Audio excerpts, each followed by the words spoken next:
बहुत बार इंटरव्यूअर तुम्हें पूछ सकता है व्हाट इज CTA। CTA का बेसिक मतलब होता है कॉल टू एक्शन। इसका मतलब ये है कि लोगों को हमें बताना है कुछ एक्शन लेने के लिए। आपने बहुत सारे यूट्यूबर्स को देखा रहेगा, वो बोलते हैं कि मैंने डिस्क्रिप्शन में लिंक दी है, क्लिक करो, या सब्सक्राइब बटन पे क्लिक करो, या मेरे वीडियो को लाइक।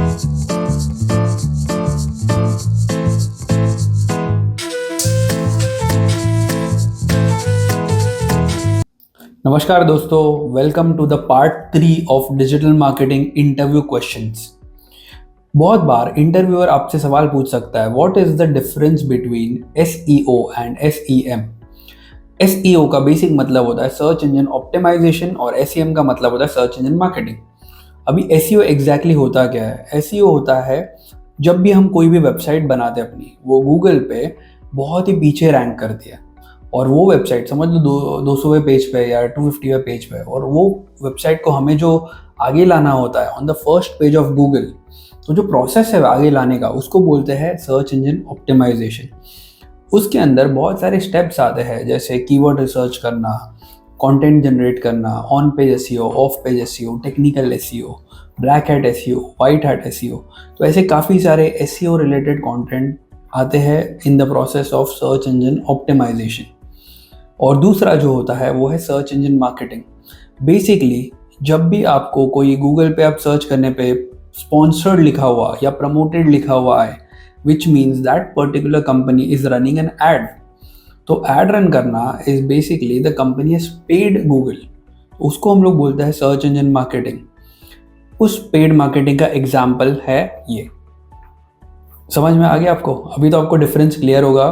तो बेसिकली इंटरव्यू में आपको ऐसे क्लियर जवाब देना है आपके इंटरव्यूअर को। कई बार इंटरव्यूअर आपको ये सवाल पूछ सकता है कि कंटेंट मार्केटिंग का रोल डिजिटल मार्केटिंग में कितना इंपॉर्टेंट है। तो आपको जवाब उसे ऐसे देना है कि कंटेंट मार्केटिंग का रोल बहुत ज़्यादा इंपॉर्टेंट है। आज के ज़माने में अगर आप देखोगे, यूट्यूब है, इंस्टाग्राम है, फेसबुक है, हमें कंटेंट कंज्यूम करने की आदत पड़ चुकी है।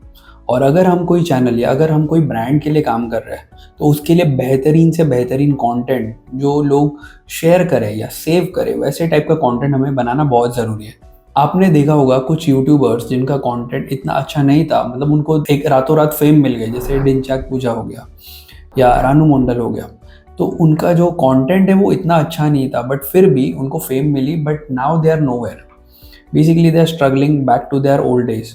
सो कंटेंट अगर आपका अच्छा हो तो वही भुवन बाम हो गया, बी यूनिक हो गया, या फिर अगर थगेश हो गया, लक्ष्य चौधरी हो गया, आशीष चंचलानी हो गया, तो इनके सारे कंटेंट बहुत ही अच्छे हैं और लोग बहुत ही अप्रिशिएट करते हैं, and those content are with the time. तो बेसिकली हमें कंटेंट मार्केटिंग करना कोई भी ब्रांड के लिए बहुत ही ज़्यादा ज़रूरी होता है। So it plays a very important role when it comes to digital marketing. बहुत बार इंटरव्यूअर आपसे सवाल पूछ सकता है, can you explain the importance of keyword research in SEO। So basically इसका आंसर ये है कि कीवर्ड्स रिसर्च ये बहुत ही इंपॉर्टेंट पार्ट है सर्च इंजन ऑप्टिमाइजेशन का। कीवर्ड रिसर्च करने के लिए कुछ टूल्स है जो फ्री भी है और कुछ पेड भी है। मोस्टली हम लोग कीवर्ड रिसर्च करने के लिए गूगल एड्स का टूल यूज़ करेंगे, जो है कीवर्ड्स प्लानर। अभी कीवर्ड्स बेसिकली होता क्या है? कीवर्ड्स होता है वो वर्ड्स जो हम लोग सर्च बॉक्स में डालते हैं, या वो फ्रेजेस जो हम सर्च बॉक्स में डालते हैं। फॉर एग्जाम्पल, अगर मैं ढूंढता हूँ best digital marketing classes near me, तो ये पूरा मिला के एक कीवर्ड होता है। या अगर मैं ढूंढता हूँ बेस्ट डिजिटल मार्केटिंग क्लास, तो ये भी हो गया एक कीवर्ड। अभी कीवर्ड के कुछ टाइप होते हैं, जैसे शॉर्ट टेल कीवर्ड और long tail keyword. Short tail keywords ऐसे कीवर्ड्स होते हैं जिनमें सिर्फ 1 से लेके 3 वर्ड्स होते हैं, और लॉन्ग टेल कीवर्ड्स ऐसे कीवर्ड्स होते हैं जिनमें 3 से ज़्यादा वर्ड्स होते हैं। सो बेसिकली कीवर्ड रिसर्च करना बहुत ही ज़्यादा ज़रूरी है, क्योंकि कीवर्ड्स का बहुत ही ज़्यादा महत्व है।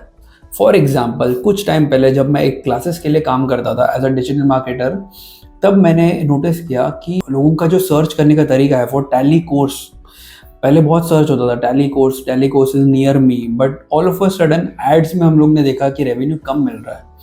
अब जो कम मिलने का रीज़न ये था कि लोगों ने अपना सर्च का पैटर्न चेंज कर लिया था। Basically people started searching for tally courses near me with GST module. So basically हमें ट्रेंड्स के साथ या कीवर्ड्स का जो ट्रेंड है, लोग क्या सर्च कर रहे हैं, ये जानना बहुत ही इंपॉर्टेंट है। और वही जानने के लिए हम लोग करते हैं एक प्रोसेस जिसका नाम है कीवर्ड रिसर्च। बहुत बार इंटरव्यू में आपको ये सवाल पूछा जा सकता है कि व्हाट इज टीजी। टीजी का मतलब होता है टारगेट ग्रुप, या हम लोग बोल सकते हैं टारगेट ऑडियंस।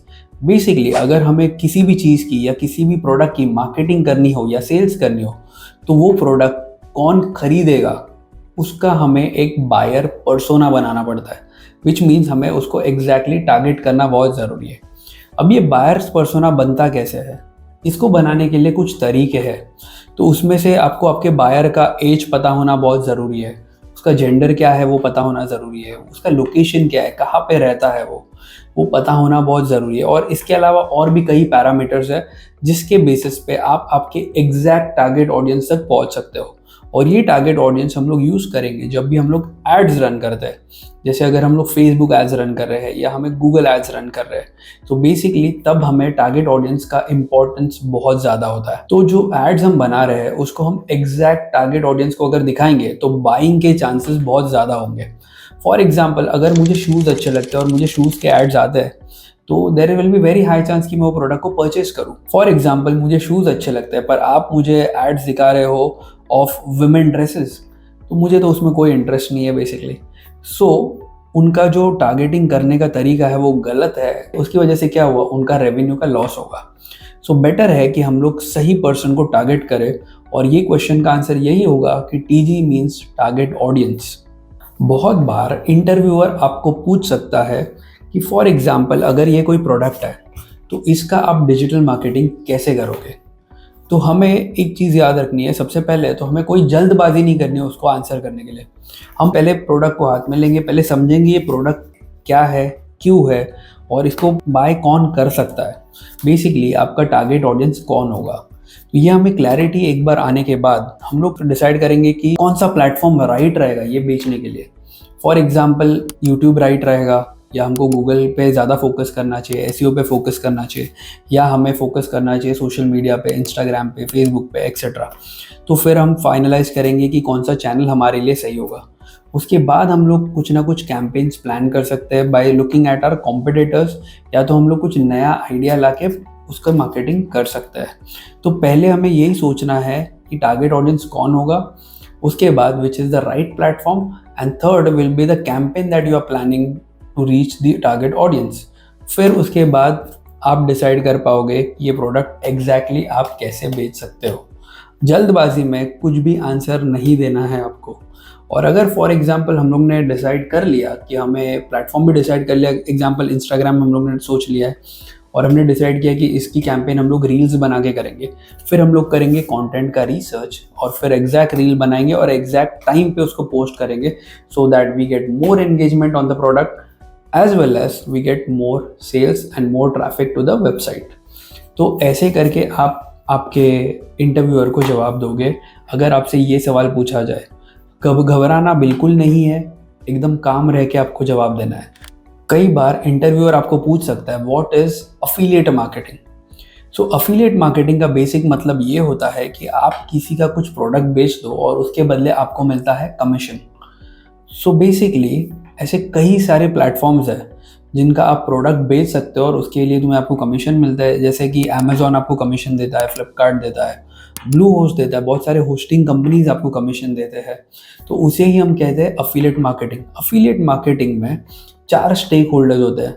पहला होता है द मैन्युफैक्चरर जो प्रोडक्ट बनाता है, दूसरा होता है प्रोडक्ट खरीदने वाला द बायर, तीसरा होता है द अफिलिएट या हम बोल सकते हैं जो मार्केट करता है प्रोडक्ट को, और चौथा होता है एक प्लेटफॉर्म जहाँ से ये लेन देन की बातें होती है।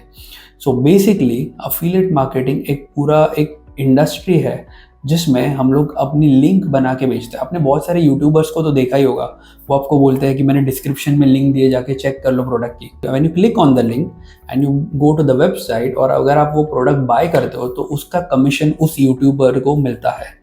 सो इसे ही हम कहते हैं अफिलिएट मार्केटिंग। अगर आपको इस वीडियो से कुछ वैल्यू मिली हो या आपके इंटरव्यू में कुछ भी हेल्प हुई हो तो मुझे कमेंट सेक्शन में ज़रूर बताना। मेरे चैनल को सब्सक्राइब करना। डिजिटल मार्केटिंग के बारे में अगर आपको और भी सीखना है या करियर बनाना है तो मैंने डिस्क्रिप्शन में हमारे डिजिटल मार्केटिंग के एडवांस्ड कोर्स की लिंक दी हुई है, आप वो जाके चेक कर सकते हो। और अगर आपको कुछ डाउट है या आपको कुछ सजेशंस देने हैं मुझे, तो कमेंट सेक्शन में ज़रूर बताना। हम उस पर्टिकुलर टॉपिक पे वीडियो बना के आपको एक अच्छा करियर देने की ट्राई करेंगे। मेरा नाम है Sudhanshu and thank you for watching the video.